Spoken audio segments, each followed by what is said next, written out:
I'm 5'7" and thin. I can understand what you mean.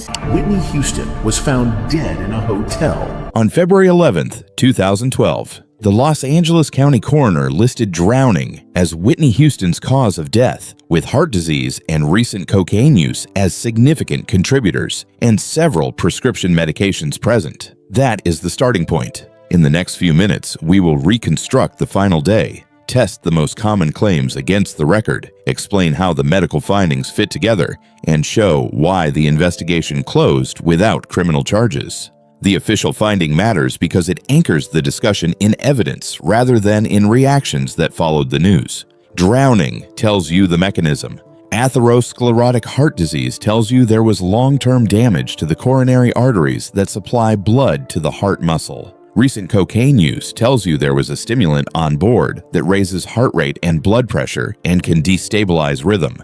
Prescription medications present tells you there were sedating substances at levels that might not be lethal alone, but can reduce alertness and slow response. Those pieces are not separate stories. They are parts of a single chain that led to a result in a small room during a busy afternoon. Before we rewind the clock, it helps to separate three categories of information. First, there is the medical record, which includes the autopsy, toxicology, and the heart disease assessment. Second, there is the scene work, which covers the room, the bath, the timeline, and the witness statements. Third, there are the public narratives, which include claims about visitors, violence, and staged evidence. Keeping those categories distinct prevents unrelated ideas from sliding into each other and creating conclusions that are not supported by facts. Now go back 24 hours and set the stage. It was Grammy weekend in Los Angeles, which turns hotels into workplaces and hallways into meeting rooms. Artists travel between rehearsals, fittings, and gatherings hosted by longtime mentors.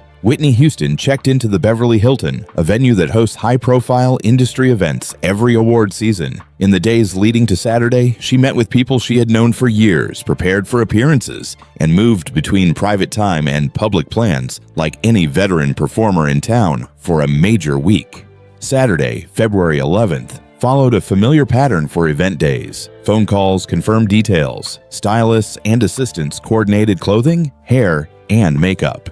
The evening plan centered on a long-running pre-Grammy party hosted in the hotel by the executive who had supported her career from the beginning. That party would bring artists, executives, and press into the same building for hours. Up in the suite, the afternoon moved along without unusual alarms. At some point, Whitney decided to take a bath before getting dressed for the evening. What happened next unfolded quickly. After a period without movement or response, staff entered the bathroom to check on her. Emergency services were called immediately. Paramedics arrived and began resuscitation protocols. Those efforts did not succeed. She was pronounced dead in the suite that afternoon. News moved through the building within minutes. It reached the wider public soon after. Downstairs, the party became a second story. Some guests left immediately. Some stayed because organizers decided to proceed. That decision has been debated ever since. The debate about tone does not change the cause of death. Investigators secured the room and documented what they found. They took note of the bath, the position of the body, and items in the room.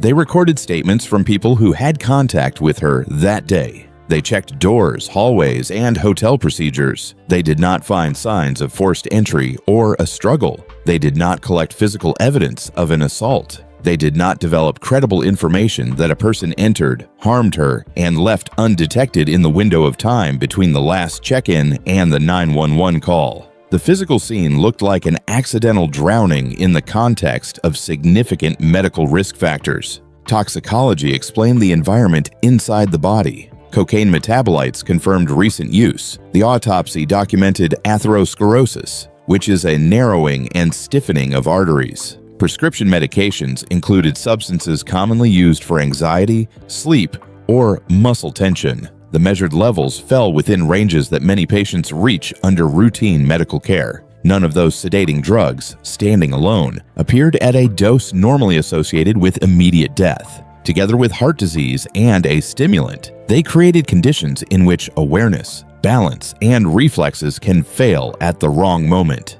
Here is how clinicians think about that chain without adding drama. When coronary arteries are narrowed, the heart lives closer to its limit. Cocaine spikes demand and can disturb rhythm. At the same time, supply is restricted. Hot water causes vasodilation, which can lower blood pressure and make lightheadedness more likely. Sedatives slow reaction time, reduce arousal, and can blunt the startle response to dizziness. A person who stands, kneels, or reclines in a tub and then has a brief loss of consciousness may not sit up or grab the sides quickly enough. In a bathtub, seconds matter. If the airway goes below water and awareness does not return at once, drowning can happen fast and silently. People often ask whether this analysis unfairly shifts responsibility onto the victim. The point here is not to assign shame. The point is to show why the medical finding fits the timeline and the room without requiring the presence of an attacker or a cover-up. A chain of common factors created a rare but well-understood emergency. That explanation will never feel satisfying because it does not offer a single person to hold responsible. It is still the explanation supported by the data. With the mechanism in view, place a simple timeline on the day. Late morning into early afternoon, routine preparation for an evening event. Afternoon, bath taken in the hotel suite. A period passes without contact or response. Staff enter the bathroom and call for help. Paramedics arrive, attempt resuscitation, and pronounce death when those efforts do not succeed. Investigators and the coroner complete their work.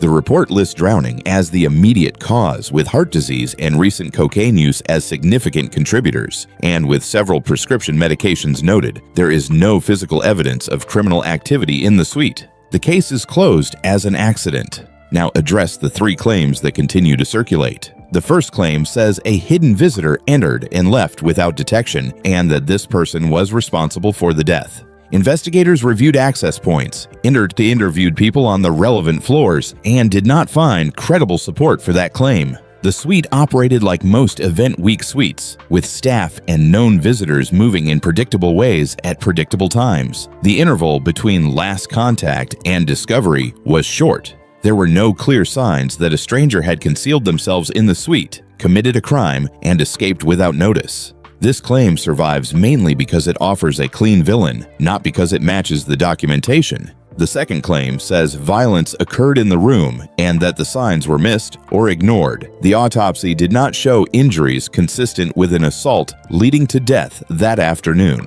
Investigators did not document evidence of a fight. There were no reports of sustained noise or disturbance from neighboring suites consistent with the struggle. The mechanism recorded by the coroner does not require or imply a violent act. Drowning in a bathtub in the presence of heart disease, a stimulant, and sedatives is a known accidental pattern. The third claim says the scene was altered to protect reputations or financial interests, which undermined a criminal case. That claim appears frequently after high-profile deaths because it speaks to mistrust of the industry and mistrust of institutions. In this case, the investigative record points the other way. The sequence of calls, the rapid arrival of first responders, and the steps taken by investigators and the coroner are consistent with standard procedures. If there had been material evidence of tampering, it would have triggered a different set of actions, including a broader criminal inquiry. The case did not move in that direction because the evidence did not require it. With the rumor audit complete, return to the medical contributors in plain terms so nothing is left vague.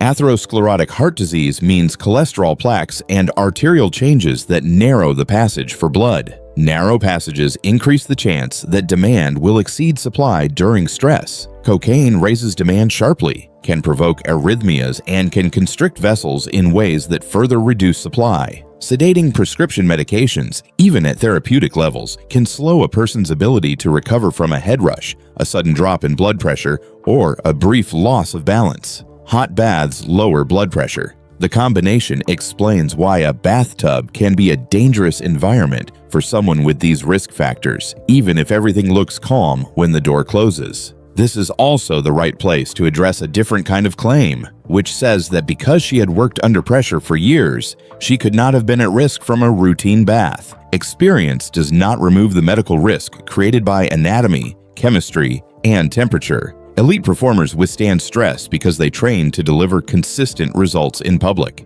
That training does not rewrite cardiovascular physiology. It does not eliminate the effects of stimulants or sedatives. It does not change how quickly water becomes a hazard when a person loses consciousness.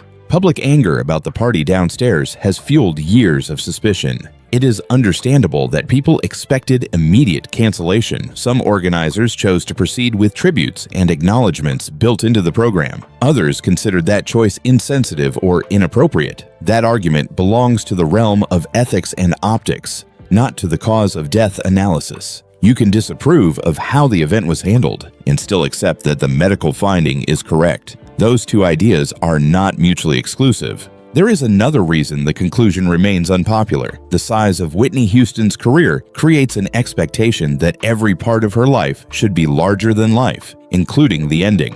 When the actual cause is a sequence of small, ordinary risks that meet in one place, the mind rejects it. Viewers think there has to be more. That reaction is human. It does not add new facts to the file. The record stays where the measurements and observations place it, even when emotions push for a different narrative. Step back from the last day and acknowledge the longer context without turning this into a moral lecture. Whitney Houston worked at the highest level in music and film for decades. That level requires discipline, rehearsal, and attention to detail that the public usually does not see. It also exposes a person to constant travel, scrutiny, and comparisons. She had a history of substance use and made several attempts to stabilize her life. Some periods went well, others did not. People around her tried to help, and sometimes they did. Other times they made mistakes that people in stressful environments often make. None of those facts absolves anyone of responsibility for their choices,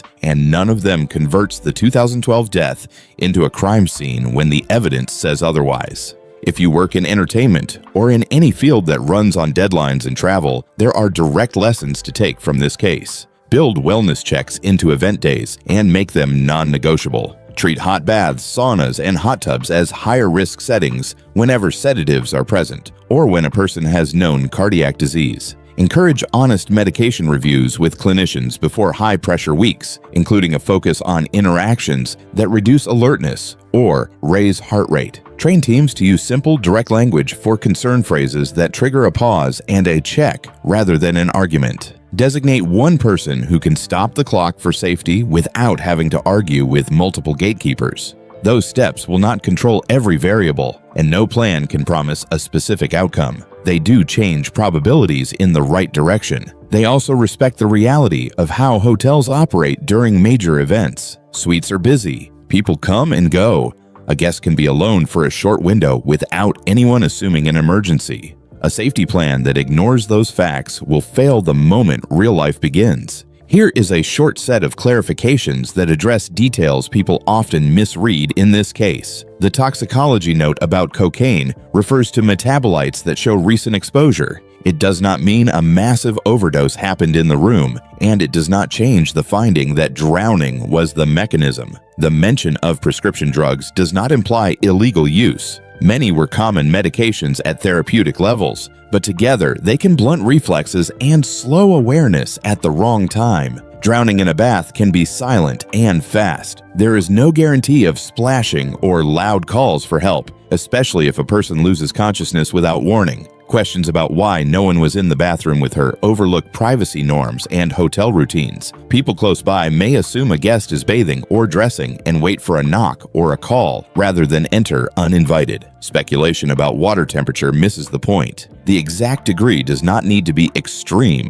for vasodilation to lower blood pressure and increase lightheadedness. Confusion about response times is common, even with a rapid 911 call and skilled paramedics. A drowning event that goes unnoticed for a short interval can be irreversible by the time help arrives. Another frequent misunderstanding centers on the role of security and assistance. Their job is to protect access, manage schedules, and reduce chaos, but they cannot be inside a private bathroom without permission. Teams can agree in advance on check-in intervals and code phrases that justify entry if silence lasts too long. Those are practical steps that respect personal boundaries while reducing risk. They are not guarantees. They are tools that increase the chance that a small problem is caught before it becomes fatal. Hotels can help by briefing staff on wellness checks and by making sure emergency access protocols are clear to every shift during award weeks, when suites function like offices and timing windows are tight.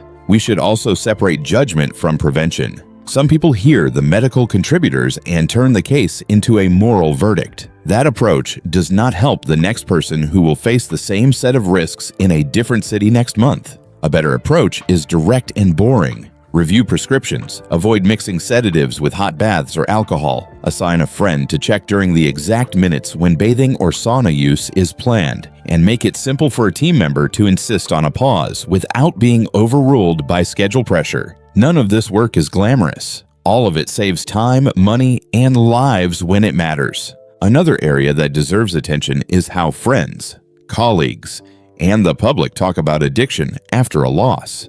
The point of a factual account is not to shame a person or to reduce their life to a label.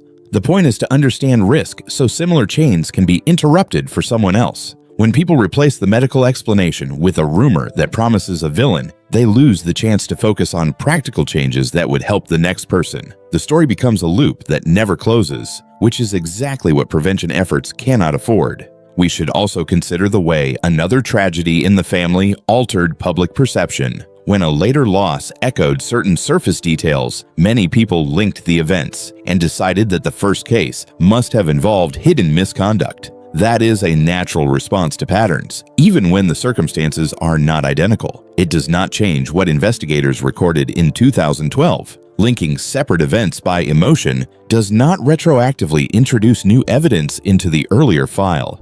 At this point, we have the elements needed to present a concise, accurate narrative without gaps. A global artist arrived in Los Angeles for Grammy Week. She prepared for a major industry event at the Beverly Hilton. She took a bath in her suite on Saturday afternoon. She had underlying coronary artery disease. She had used cocaine recently. She had several prescription medications in her system that increase sedation. Staff discovered that something was wrong, and emergency services were called. Resuscitation efforts did not succeed. The coroner listed drowning as the cause of death, with heart disease and recent cocaine use as significant contributors, and with prescription medications present. The investigation did not find evidence of foul play or a stage scene. The case closed as an accident. Some viewers will still ask whether anything could have changed the outcome. The honest answer is that small changes might have changed timing, but the main contributors were already present. Different choices around supervision, bathing, or medication timing could have reduced immediate risk. Regular cardiology care and sustained recovery support can lengthen good periods over years.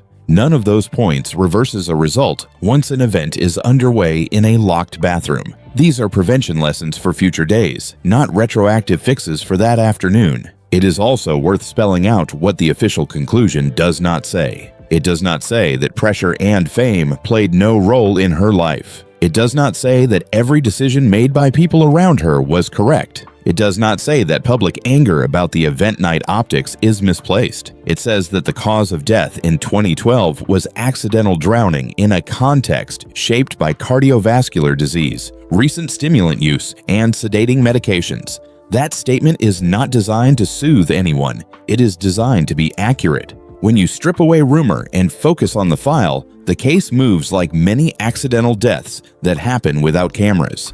A set of medical conditions and substances combined in a risky environment produced a result before help could arrive. The fact that it happened to a person whose voice reached nearly every country does not change the mechanics. It does make the conversation louder, longer, and more complicated because fans and media attach expectations as to famous names that they would never attach to a neighbor. Before we close, consider how to talk about this case in a way that respects the person and respects the facts. Use the language the report uses. Be clear about the contributors without turning them into insults or headlines designed to shock. Say that drowning was the mechanism. Say that heart disease and recent cocaine use increased the risk. Say that sedating medications were present and likely reduced response time. Say that investigators found no evidence of a crime. Hold the lesson without adding characters who do not belong in the story. We can finish with a tight summary that you can repeat without worrying about accuracy. On February 11, 2012, Whitney Houston died at the Beverly Hilton in Los Angeles. She was found unresponsive in a bathtub. Emergency responders were unable to revive her. The coroner determined that she drowned. Significant contributing factors were atherosclerotic heart disease and recent cocaine use. Several prescription medications were present and likely increased sedation. Investigators found no signs of forced entry, no evidence of a struggle, and no credible basis for a homicide investigation. The death was ruled an accident. That conclusion does not resolve grief, and it does not solve the anger people feel about decisions made in the same building that night. It does locate the cause of death in a specific mechanism supported by medical and investigative work. If the goal is to honor the person and protect the living, that is where the conversation should stay. Use the record, not the rumor. Focus on prevention, not on plots that were never there. Keep the music, keep the truth, and keep the lessons in reach for the next high-pressure week when someone needs them.